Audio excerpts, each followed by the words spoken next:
Bonjour à tous, bienvenue chez les Miradors, je suis Hirder et je suis en compagnie de Miss Monroe. Et aujourd'hui on va vous parler de Crawl, le film d'Alexandre Aja avec Kaya Scodelaria et Barry Pepper, condamné encore une fois dans un second rôle, comme il en a l'habitude, comme dans Pearl Harbor, comme dans presque tous les films où il est connu pour ça. Le film raconte l'histoire d'une jeune fille qui, sans nouvelles de son père, part à la recherche de ce dernier et se retrouve coincée au milieu d'une tempête. Seul problème, c'est qu'ils sont pas tout seuls. Voilà. Ça c'est un peu le pitch du film. Qu'est-ce que tu en as pensé? J'ai bien aimé, vraiment, très bien aimé, on s'embête pas du tout. Il y a quelques petits coups de suspense attendus, mais je trouve que ça se laisse regarder. C'est très intéressant. Donc pour l'actrice qui joue le personnage principal, donc qui s'appelle Ellie, je trouve qu'elle joue très bien. Elle est très convaincante. Très convaincante, même Barry Pepper. Hein. Mais oui, c'est un acteur déjà un peu plus reconnu. Par contre, j'ai un léger doute. Il y a juste un petit détail moi qui m'a un peu frappé, c'est que donc, le personnage de Barry Pepper a quand même, il me semble, une fracture ouverte. Il a une belle fracture à la jambe. Ouais. Et il me semble qu'avec ce genre de fracture, déjà il est difficile de rester conscient. Conscient avec le nombre de sang que tu perds, c'est un truc de Voilà. Et il arrive à marcher par moments, tranquille, à l'aise quoi. Alors attention, on va faire, je préfère le prévenir maintenant, on va faire d'énormes spoils sur ce film. Donc si vous voulez pas être, voulez pas être spoil, on va vraiment faire là d'abord un petit avis général. Miss Monroe a bien aimé, moi aussi j'ai bien aimé. Il y a quelques facilités de scénario bien entendu, mais comme dans tout film de ce genre-là en fait, c'est des facilités de scénario un petit peu prévisibles, mais on s'ennuie pas pendant le film. Vraiment, on s'ennuie pas pendant le film. Donc voilà, si vous voulez pas être spoilé à partir de maintenant, il faut plus regarder. Vous pouvez mettre un like, vous pouvez vous abonner, voilà, c'est tranquille, c'est tout ce qu'il faut faire. Et maintenant donc, on passe à la partie spoiler, parce qu'il y a des choses à dire dans la partie spoiler. Déjà premièrement, le truc hyper cliché du bah tiens, ça arrive d'office à une meuf qui a la compétence pour contrer le méchant. Là en l'occurrence le méchant c'est des alligators, et la meuf comme par hasard, elle sait nager. Ça m'a fait penser clairement à Terreur sur la ligne, un film, un petit navet quand même, qui est sorti il y a quelques années, où pareil, l'héroïne, son truc c'était de courir, et donc à un moment donné dans le film, elle doit courir d'une maison à l'autre pour voir si c'est pas le grand-fils des enfants qu'elle garde qui est en train de lui faire peur, et elle pique un sprint. Et forcément, elle est une sprinteuse, donc ça lui arrive. Je trouve ça un petit peu gros, tu vois. Moi, ça me dérange pas. Bah, ça me dérange pas spécialement, mais tu vois, c'est dans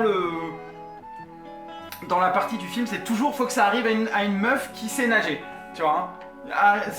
Enfin voilà, il y a un truc de survivant, faut que ça arrive à des mecs qui sont préparés contre l'apocalypse, quoi.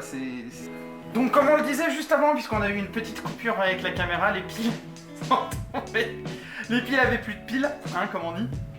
Donc comme je disais juste avant, le scénario n'a pas de grande surprise, tu sais déjà au début du film qu'ils vont s'en sortir tous les deux, hein. Bien qu'à un moment donné, il y a une partie dans la scène où toi ça t'a laissé un petit doute, je crois.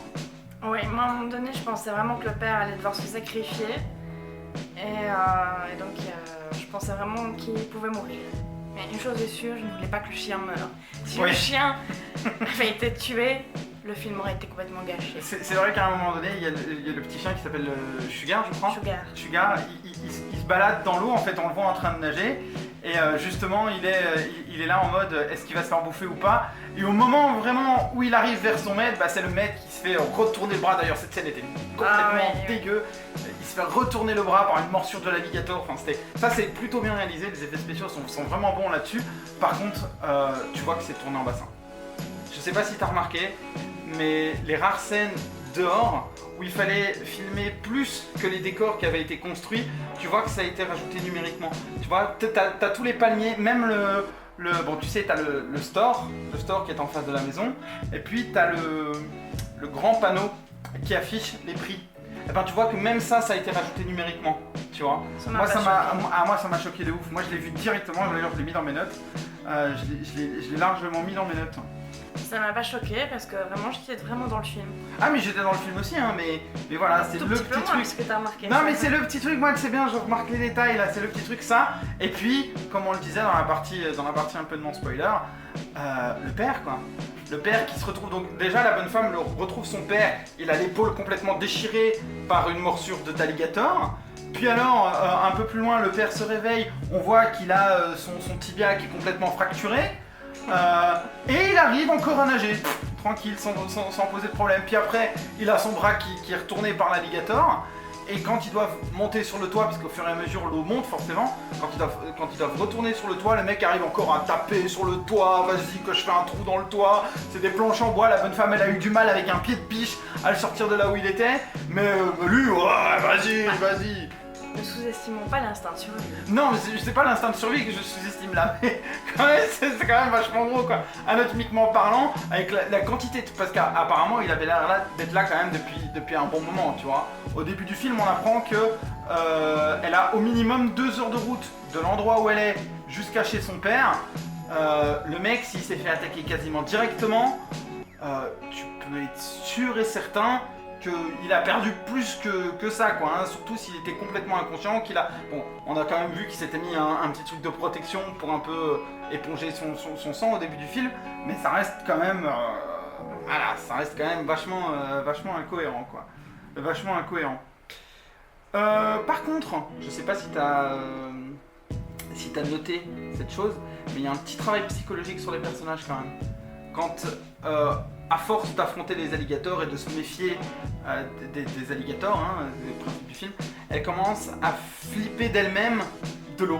Tu sais, quand t'as toute cette scène dans la cuisine là, et qu'elle commence à flipper de l'eau, moi j'ai trouvé ça très intéressant, tu vois. C'est pas un truc qu'on a l'habitude de voir, même si ça me semble logique, mais que vraiment il joue avec ça, il joue avec le fait que on soit tout aussi perturbé un peu que le personnage. Non? Non, moi j'aime pas. Ah, moi j'ai ressenti ça comme ça. Pas vraiment ça. Ah, moi j'ai écoute, ressenti ça comme ça. chacun le prend comme. J'ai ressenti ça comme ça. Voilà. Tu as encore quelque chose à dire? Une fois de plus, aussi les aides, à un moment donné, donc il y a un personnage de policier qui, quand elle arrive près de chez son père, donc l'ouragan est là, c'est vraiment, ils sont à une alerte maximale je pense, et le policier, donc c'est un ami d'enfance, et il lui dit écoute non, je suis désolée mais tu peux pas aller chez ton père maintenant, c'est pas possible. Forcément elle s'en fout, elle fait demi-tour, elle y va quand même. Et on les retrouve après dans le film, ils viennent voir où... Oui, parce qu'ils s'inquiètent quand même pour la gonzesse. Voilà, donc il vient voir chez le père, et forcément, deux, ils se font tuer, mais de manière...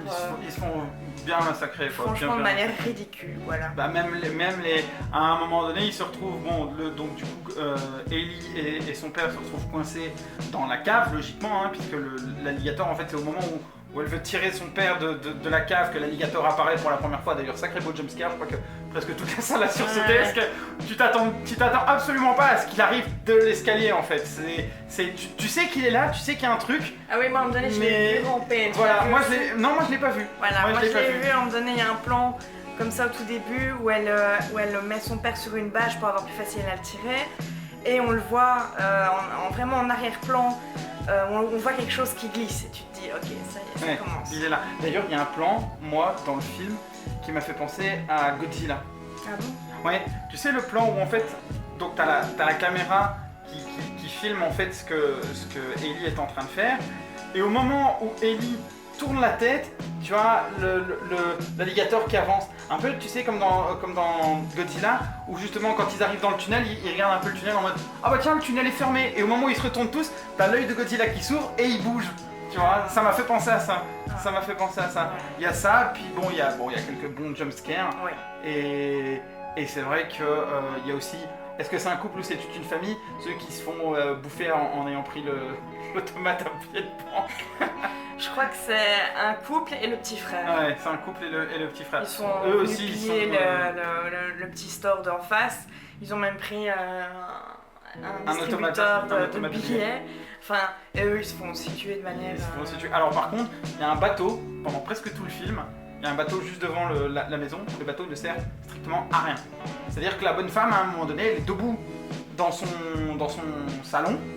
Et plutôt que de se dire, bah, je vais retourner le bateau, tu vois. Je vais retourner le bateau, je vais me mettre dessus, je vais aller chercher mon père, et puis on se barre. Bah non, elle décide d'aller chercher le Toki. Elle se barre, et elle décide d'aller chercher le Toki. Ah, c'est pas très logique comme décision. Moi perso, j'aurais tourné le bateau pour essayer de monter dessus. Ouais, mais l'eau monte. Ouais. Les digues ont lâché, donc l'eau monte. Donc ça ne sert à rien. Elle sait bien qu'ils seront plus en sécurité, entre guillemets, sur le toit que sur le bateau. Ouais, c'est vrai aussi. Voilà, j'ai toujours raison de toute façon. J'ai souvent raison. Donc voilà. Pour moi, ce sera un 6,5 sur 10. Ah bon? Oh, moi j'allais mettre 7,5. Bon, chacun met sa note. Hein. 7,5, moi sur 10. Voilà. À revoir. Voilà, c'était donc notre critique pour Crawl, le film d'Alexandre Aja. J'espère que cette vidéo vous a plu. N'hésitez pas à mettre un petit commentaire, un petit like, à vous abonner et puis surtout n'oubliez pas D'aller au cinéma. À bientôt.